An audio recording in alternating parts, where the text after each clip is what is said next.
안쪽 반지름이 R1이고 바깥 반지름이 R2인 부도체 국껍질의 전하 Q가 Q1이라고 분포하고 있습니다. 영역별 전기장을 가우스 법칙을 이용해서 구해보도록 하겠습니다. 전기장 있는 공간에 하나의 폐곡면을 선택했다면 그 폐곡면에 대한 전기선속은 폐곡면 내의 전하량을 입실원제로 나눈 것과 같다는 게 가우스 법칙이죠. 전기장을 구하기 전에 먼저 전하 밀도부터 정해보겠습니다. 안쪽 반지름이 R1이고 바깥 반지름이 R2인 국껍질의 부피는 3분의 4파이 R2 삼성 빼기 3분의 4파이 R1 삼성이겠죠. 그러니까 부피가 이렇게 됩니다. 이 부피의 전하 Q가 Q이라고 분포하고 있습니다. 그러면 전하 밀도는 전하 Q를 국껍질의 부피로 나눠버리면 됩니다. 이 녀석을 정리해서 이렇게도 쓸 수 있습니다. 먼저 국껍질 외부 영역의 한 위치에서 전기장 구해보도록 하겠습니다. 가우스 법칙을 이용해서 전기장을 구할 때 제일 먼저 뭘 해야 되냐면 적절한 폐곡면을 선택을 해야 되죠. 지금 하려고 하는 건 국껍질의 중심으로부터 R만큼 떨어진 점, 혹은 이렇게 R만큼 떨어진 점, 혹은 이렇게 R만큼 떨어진 점, 혹은 이렇게 R만큼 떨어진 점에서 전기장을 구하려고 합니다. 특수한 형태 폐곡면 선택해야 됩니다. 반지름이 R인 구형태의 폐곡면을 선택해야 됩니다. 그러면 이러한 구형태의 폐곡면을 선택을 했다면 이 폐곡면 안에 전체 전하가 다 포함이 되어 있죠. 그래서 폐곡면 내의 전하량 총전합니다. 그래서 여기에 대문자 Q 대입하겠습니다. 그럼 이렇게 되거든요. 양변을 4파이R 제곱으로 나눠버리게 되면 국껍질 외부 영역의 한 위치에서 전기장 이렇게 됩니다. 외부 영역에서의 전기장은 점전에 대한 전기장과 똑같죠. 이제는 R1과 R2 사이 영역의 한 위치에서 전기장 구해보겠습니다. 이 영역에서의 전기장을 구하기 위해서 이제 이렇게 구형태의 폐곡면을 선택하겠습니다.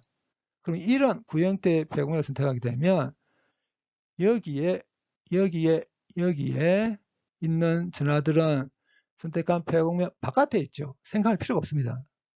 폐곡면 내에 포함되어 있는 전하만 생각하면 됩니다. 그러면 이 부피는 3분의 4파이 R 삼성 빼기 3분의 4파이 R1 삼성이죠. 그러니까 부피가 이렇게 됩니다.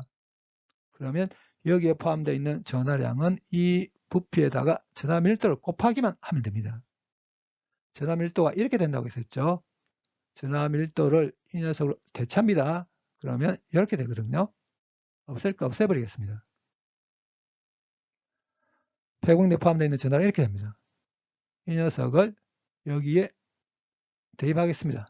그럼 이렇게 되게 되거든요. 양변을 4파이R 제곱으로 나눠버리게 되면 R1과 R2 사이 영역의 한 위치에서 전기장 이렇게 됩니다. 이제 안쪽 반지름 R1보다 작은 영역의 한 위치에서 전기장을 구하기 위해서 비어있는 내부에 이러한 구형태의 폐곡면을 선택하겠습니다. 그럼 비어있는 내부에 이러한 구형태의 폐곡면을 선택을 했다면 이 폐곡면 내에 포함되어 있는 전하는 하나도 없죠. 다 폐곡면 바깥에 있습니다. 그래서 폐곡면 내에 포함되어 있는 전하량 0입니다. 이 말은 국껍질 내의 비어있는 영역에서의 전기장이 0이 되어야 된다는 걸 뜻합니다. 그러면 실제로 전하 Q가 이렇고 R1, R2가 이럴 경우 영역별로 구한 전기장을 이용해서 R의 함수로 전기장이 어떻게 변하는지 그려보면 국껍질에서 비어있는 영역에서의 전기장 0입니다. 그리고 R1과 R2 사이 영역에서의 전기장은 이렇게 변합니다. 실제로 이 녀석을 그려보면 이렇게 변합니다. 그리고 국껍질 외부 영역에서의 전기장은 점전에 대한 전기장과 똑같다고 했었죠. 그래서 R 제곱분의 1의 함수로 변합니다. 이제는 앞서 구한 전기장을 이용해서 영역별 한 위치에서 전기 포텐셜을 구하기 해보도록 하겠습니다. 전기장 있는 곳에서 위치가 변하게 되면 일반적으로 전기 포텐셜이 변합니다. 처음 위치가 R'이고 나중 위치가 R이라고 했습니다. 그러면 전기 포텐셜 변화량은 이렇게 쓸 수 있을 거거든요. 이 전기 포텐셜 변화량은 이렇게 적분한 다음에 마우스볼을 붙여버리면 하면 됩니다. 근데 지금 문제의 상황에서 같이 전하들이 분포하고 있을 경우 전기장은 R 방향의 성분밖에 없습니다.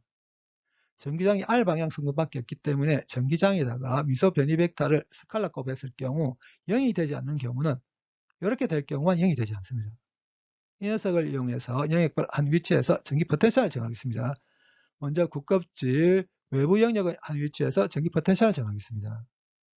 근데 여기 있는 이 R'이 처음 위치입니다. 근데 처음 위치가 국껍질 중심으로부터 무한히 떨어진 곳이라고 가정하겠습니다. 중심으로부터 무한히 떨어진 곳에서 위치가 변해서 국껍질 중심으로부터 R만큼 떨어진 곳으로 위치가 변했다고 하겠습니다. 중심으로부터 무한히 떨어진 곳에서의 전기 포텐셜을 이렇게, 그리고 중심으로부터 R만큼 떨어진 곳에서의 전기 포텐셜을 이렇게 표기하겠습니다. 국껍질 중심으로부터 무한히 떨어진 곳에서 국껍질 중심으로부터 R만큼 떨어진 곳으로 위치가 변했다면 전기 포텐셜 변화량은 이렇게 쓸 수 있겠죠. 근데 중심으로부터 무한히 떨어진 곳에서의 전기 포텐셜을 기준으로 선택해 버리겠습니다. 그러니까 이 녀석을 0으로 선택해 가겠다는 뜻입니다. 이렇게 해버리게 되면 중심으로부터 무한히 떨어진 곳에서 중심으로부터 R만큼 떨어진 곳으로 위치가 변했을 때 전기 포텐셜 변화량이라는 것은 중심으로부터 R만큼 떨어진 곳에서의 전기 포텐셜 변화량에 해당되죠. 지금 구하려고 하는 게 이 녀석입니다. 그럼 이 녀석은 이렇게 적분한 다음에 마수부를 붙여버리면 됩니다. 국껍질 외부 영역에서의 전기장은 어떻게 되는지 이미 알고 있죠. 점전에 대한 전기장과 똑같다고 했습니다. 변하지 않는 것들 상수 적분기 바깥으로 빼내겠습니다. R제곱분의 1을 R에 대해서 적분하게 되면 마이너스 R분의 1 나오거든요. 근데 여기 마이너스까지 해서 결국 이렇게 됩니다. R 대입하면 이렇게 되고 R에 무한대 대입하게 되면 0되죠. 그래서 무한대를 기준으로 선택했을 경우 국껍질 외부 영역의 한 위치에서 전기 포텐셜 점전에 대한 것과 똑같이 이렇게 됩니다. 이제는 R1과 R2 사이 영역의 한 위치에서 전기 포텐셜 정해 보겠습니다. 여전히 처음 위치는 중심으로부터 무한히 떨어진 곳입니다. 중심으로부터 무한히 떨어진 곳에서 위치가 변해서 바깥 표면을 지나서 R1과 R2 사이 영역의 한 위치가 변했다고 하겠습니다. 그렇다면 중심으로부터 R만큼 떨어진 곳에서의 전기 포텐셜은 앞서 이야기한 것과 같이 이렇게 구해주면 됩니다. 근데 한 가지 주의해야 될 게 있습니다. 무한히 떨어진 곳에서 R1과 R2 사이 영역의 한 위치가 변합니다. 그런데 국껍질 외부에서의 전기장과 R1과 R2 사이 영역에서의 전기장이 다르죠. 그렇기 때문에 분리시켜줘야 합니다. 나눠야 됩니다. 그래서 외부 영역과 R1과 R2 사이 영역 이렇게 나눠야 됩니다.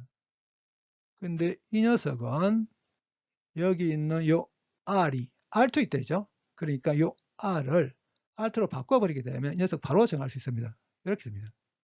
이 녀석만 정하면 됩니다. 근데 여기 있는 이 전기장은 R1과 R2 사이 영역의 전기장입니다. R1과 R2 사이 영역의 전기장이 이렇게 되는 거 이미 알고 있습니다. 여기서 변하지 않는 것들 적분기호 바꿔서 다 빼내겠습니다. 그럼 이렇게 되거든요. 이렇게 하게 되면 R 되게 되죠. 그 다음에 이렇게 하게 되면 R제곱분의 R1 삼성되게 됩니다. 그래서 이 녀석을 이렇게 적분하게 되면 이렇게 됩니다. R 대입하고 R2 대입해서 이 녀석까지 다 생각을 해서 정리를 하게 되면 R1과 R2 사이 영역의 한 위치에서 전기 포텐셜이 이렇게 됩니다. 이제는 국껍질 내부의 비어있는 영역의 한 위치에서 전기 포텐셜을 정보겠습니다. 여전히 처음 위치는 중심으로부터 무한히 떨어진 곳입니다. 중심으로부터 무한히 떨어진 곳에서 위치가 변합니다. 바깥 표면을 지나서 이제 안쪽 표면을 지나서 비어있는 영역의 한 위치가 변했다고 하겠습니다. 그러면 중심으로부터 R만큼 떨어진 곳에서의 전기 포텐셜은 앞서 이야기한 것과 같이 이렇게 구해주면 됩니다. 근데 여기도 바깥 영역의 전기장 그리고 R1과 R2 사이 영역에서의 전기장 비어있는 내부에서의 전기장이 다 다르죠. 그렇기 때문에 영역별로 이렇게 나눠야 됩니다. 근데 비어있는 국껍질 내부에서의 전기장은 0인 거 이미 알고 있거든요. 계산할 필요가 없습니다. 그리고 이 녀석은 여기 있는 R이 R1일 때죠. 그러니까 여기 있는 이 R을 R1으로 바꾸기만 하면 됩니다. 여기 있는 이 R을 R1으로 바꿔서 정리하게 되면 이렇게 됩니다. 국껍질 내부에 비어있는 영역에서의 전기 포텐셜은 이렇게 상수입니다. 그러니까 앞서 이야기한 것과 같이 국껍질의 전하량 이렇고 R1, R2가 이럴 경우 영역별로 구한 전기 포텐셜을 R의 함수로 그려보면 비어있는 국껍질 내부에서의 전기 포텐셜은 상수입니다. 그리고 R1과 R2 사이 영역에서의 전기 포텐셜은 이렇게 변하는데 실제 그려보면 이렇습니다. 그리고 외부 영역에서의 전기 포텐셜은 점전에 대한 형태가 똑같다고 했었죠. R분의 1의 함수입니다.